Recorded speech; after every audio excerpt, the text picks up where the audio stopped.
ভারতের উত্তরপ্রদেশের শাহী জামে মসজিদ নামে একটি মসজিদে মন্দির ছিল এই দাবি করে উগ্র হিন্দুবাদীরা সেখানে হাইকোর্টে রিট করে এবং সেক্ষেত্রে একটি কমিশন গঠন হয়। কমিশন গঠন হওয়ার ৩ ঘন্টার মধ্যেই কমিশন চলে যায় এই মসজিদে। সেখানে সংঘর্ষে লিপ্ত হয় মুসলমানদের সাথে স্থানীয় উগ্রবাদী হিন্দুদের সংঘর্ষ হয়। সেখানে গুলিতে ৩ জন মারা যায় এবং আহত হয় ১৫ জন নারী। বিষয়টি এই কারণে আজকে তুলে ধরছি। দেখেন, ভারতের ভারতের মতো একটি রাষ্ট্রে যারা নিজেদেরকে অসাম্প্রদায়িক এবং মানবতার ধারক বাহক বলে মনে করে এবং বাংলাদেশে হিন্দুদের কিছু হলেই তারা পৃথিবী গরম করে ফেলে, সেই তাদের আজকে ইসকনের একজন নেতা কৃষ্ণ দাস, ইসকন নেতা, বিকাল দুপুর ৩টার দিকে শাহজালাল আন্তর্জাতিক বিমানবন্দর থেকে ডিবি পুলিশ তাকে গ্রেফতার করে। গ্রেফতার করার পর শাহবাগে সনাতন ধর্মীয়পন্থীরা তারা বিক্ষোভে ফেটে পড়ে এবং দেশের বিভিন্ন জায়গায় বিক্ষোভের ঘটনা ঘটেছে। শেষ খবর পাওয়া পর্যন্ত দেশের বিভিন্ন জায়গায় বিক্ষোভ হয়েছে, শাহবাগে বিক্ষোভ হয়েছে।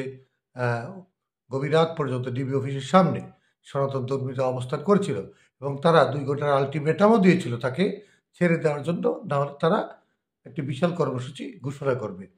একটি জিনিস খেয়াল করেন, ভারতে ৩ জন মুসলমান সংঘর্ষে লিপ্ত তাকে গুলি করে মারা হলো, ১৫ জন নারী আহত হলো। সেই ঘটনা নিয়ে ভারতের কোনো মাথা ব্যথা নেই। বাংলাদেশে কি হলো, কোন হিন্দুর জামা ধরে টান দিল, এইসব নিয়ে তারা ব্যতিব্যস্ত। আজকে যে ইসকনের হিন্দু নেতাকে গ্রেফতার করা হলো, তার বিরুদ্ধে অভিযোগ আছে তিনি জাতীয় পতাকাকে অবমাননা করেছেন। ২৫শে অক্টোবরে চট্টগ্রামে একটি সমাবেশে তিনি হিন্দু মৌলবাদ প্রতিষ্ঠা করার জন্য দেশবিরোধী বেশ কিছু কথা বলেছেন। সেই ঘটনায় একজন বিএনপি নেতা তার বিরুদ্ধে একটি মামলা করেছে। সেই ঘটনায় পুলিশ তাকে গ্রেফতার করে হেফাজতে নিয়েছে। তার পরবর্তী ঘটনা আপনারা ভালো করেই জানেন। এই হলো ঘটনা। বাংলা একটি প্রবাদ আছে, যাকে দেখতে না পারি তার চলন বাঁকা বা উঠোন বাঁকা। এখন আওয়ামী লীগ সরকারের আমলে গত ১৫ বছরে অনেক হিন্দু নির্যাতিত হয়েছে। আপনাদের মনে আছে কিনা, জগন্নাথ বিশ্ববিদ্যালয়ের ছাত্রলীগের কর্মীরা বিশ্বজিৎ নামে এক হিন্দু ছেলেকে কুপিয়ে হত্যা করেছিল এবং তার সেই দৃশ্য টেলিভিশনে এবং বিভিন্ন জাতীয় মিডিয়ায়, পত্রপত্রিকায় সে সময় প্রকাশিত হয়েছিল। তারপর নামমাত্র একটি মামলা হয়। সেই মামলায় কি কারো ফাঁসি হয়েছে, কারো জেল হয়েছে? সেই মামলায় কেউ কি এখনো জেল খাটছেন? কি হয়েছিল সেই মামলায়?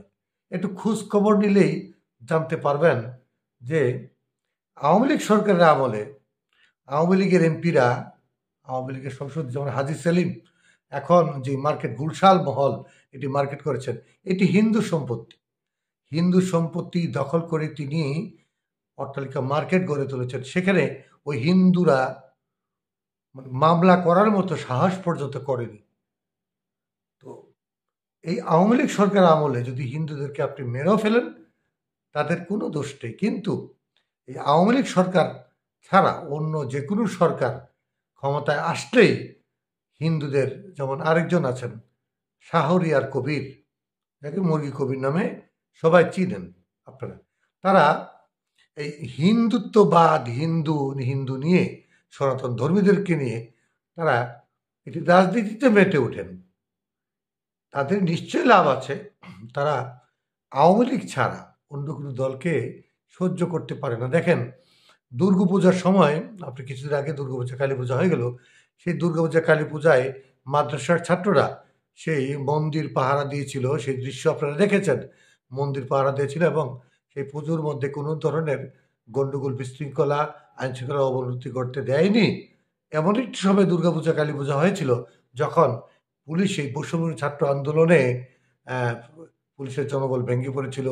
পুলিশ বলতে গেলে আইন শৃঙ্খলা বাহিনীর তেমন কোনো তৎপরতা ছিল না। তারপর সেখানে এই দেশে দুর্গাপূজা, কালী পূজা সহ যে এখন সনাতন ধর্মীদের রথ গেল, কিছুদিন আগে রথ গেল, ফিরতি রথ হলো, রথ গেল, সেখানেও কোনো ধরনের বিশৃঙ্খলা ঘটেনি। এখন কথা হচ্ছে আপনি তাদেরকে যত ভালোভাবে রাখেন আপনি ভালো না।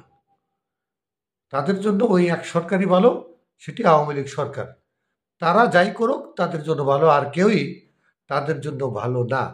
বিষয়টি বেশ স্পর্শকাতর, তাই এই নিয়ে আমি বেশি কথা বলতে চাই না। শুধু আপনাদেরকে বলতে চাই যে আপনারা গত 15 বছর যে নির্যাতিত হলেন, তখন আপনারা প্রতিবাদ করলেননি কেন? বিশ্বজিৎ হত্যাকাণ্ডের পর এই যে আপনারা হিন্দু ইস্কনের আজকে কৃষ্ণ দাস গ্রেপ্তার হলেন, এই ইস্কনে এবং সনাতন ধর্মীরা, তখন আপনারা কোথায় ছিলেন? তাদের বিষয়ে আপনারা কি পদক্ষেপ নিয়েছিলেন? কি পদক্ষেপ ছিল আপনাদের? অনেক জায়গায় গত আওয়ামী লীগ সরকার আমলে দেখা যায় দুর্গাপূজার প্যান্ডেলে বিশৃঙ্খলা হয়েছে, পুজোর মূর্তি ভেঙে ফেলেছে। সেই নিয়ে কোনো মাথা ব্যথা তাদের নেই, ভারতেরও কোনো মাথা ব্যথা নেই। কিন্তু যখনই আওয়ামী লীগ সরকার ক্ষমতা থেকে চলে যায়, অন্য কোনো সরকার আসে, তাদেরকে আপনি দুধ কলা দিয়ে রাখলেও আপনি তাদেরকে ভালো রাখতে পারবেন না। সব দোষ আপনাদের। এখন এই যে কথায় বলে না, প্রবাদটি আছে না যে নাচতে যে রুটেল বাঁকা, যাকে দেখতে পারি না তার চলন বাঁকা। বিষয়টি সেরকমই। এখন ভাববার বিষয় আছে যে এরা আসলে কি চায়। এরা এই যে কোনো সরকারের বিরুদ্ধে ষড়যন্ত্রের একটি বিশেষ শাখা এরা গঠন করে। এই ইসকন সহ যে সনাতন ধর্মীরা, এই সনাতন ধর্মীদের মধ্যে একটি শ্রেণী, একটি গ্রুপ, সবাই না, একটি শ্রেণী, একটি গ্রুপ, তারা উঠে পড়ে লেগে যায়। কেন? এখানে সার্বজনীন পূজা কমিটি আছে, সরকারের সাথে অনেক পূজা কমিটির লোকজন নিয়মিত যোগাযোগ রাখছেন, নিয়মিত কথা বলছেন। তাদের সকল অনুষ্ঠানই সুন্দরভাবে সম্পন্ন করা হচ্ছে তাদের পক্ষ থেকে। উচিত ছিল এই সরকারকে ধন্যবাদ দেওয়া, কিন্তু তার বিনিময়ে দেখা যাচ্ছে যে তাদেরকে খুশি করা তো দূরের কথা, আপনি কোনোভাবেই তাদেরকে খুশি করতে পারবেন না। দেখি তারপরও তারা যেই কথা বলেছে, দেখি কি হয়। আমি মনে করি এই বিষয়ে আইনগত যে ব্যবস্থা আছে, এই ব্যবস্থা নেওয়া উচিত। এবং এই যে বিষয়গুলো আমি আলাপ করলাম যে তাদের সরকারের সময় যে এমপি মন্ত্রীরা হিন্দুদের যে সম্পত্তি দখল করেছেন, সেগুলোর খোঁজখবর নিলেই জানতে পারবেন যে এই সনাতন ধর্মীরা কতটুকু নিগৃহীত হয়েছিলেন। যদি খোঁজখবর নেন, সুষ্ঠু তদন্ত করেন, বেরিয়ে আসবে আসল রহস্য। তো প্রিয় দর্শক, ঘটনার অন্তরালে বহু কিছু থেকে যায় যা আমরা জানি না। একটু জানার চেষ্টা করি, একটু বোঝার চেষ্টা করি যে কারা এই সরকারকে অস্থিতিশীল করতে চায়, কারা এই সরকারদের বিরুদ্ধে ষড়যন্ত্র করছে। দেখতে থাকি। আগামীকালকেও হিন্দুদের একটি প্রোগ্রাম আছে, আমরা দেখব কি হয়, দেখতে থাকি। তবে আমার মনে হয় সরকারের বিষয়টি ভালো করে দেখা উচিত, ভালো করে ভাবা উচিত, এবং কঠোর হস্তে এই ধরনের কর্মসূচি দমন করা উচিত। কারণ বাংলাদেশ একটি সাম্প্রদায়িক দেশ। এখানে আমরা তাদেরকে সংখ্যালঘু মনে করি না। আমরা মনে করি হিন্দুরা আমাদের ভাই, বৌদ্ধ খ্রিস্টান যারা আছেন সবাই আমাদের ভাই ভাই। আমার সোনার বাংলা, আমি তোমায় ভালোবাসি, এই স্লোগান, এই জাতীয় সঙ্গীত সবার জন্যই। ভালো থাকবেন। আবার কোনো বিষয় নিয়ে দেখা হবে। আসসালামু আলাইকুম।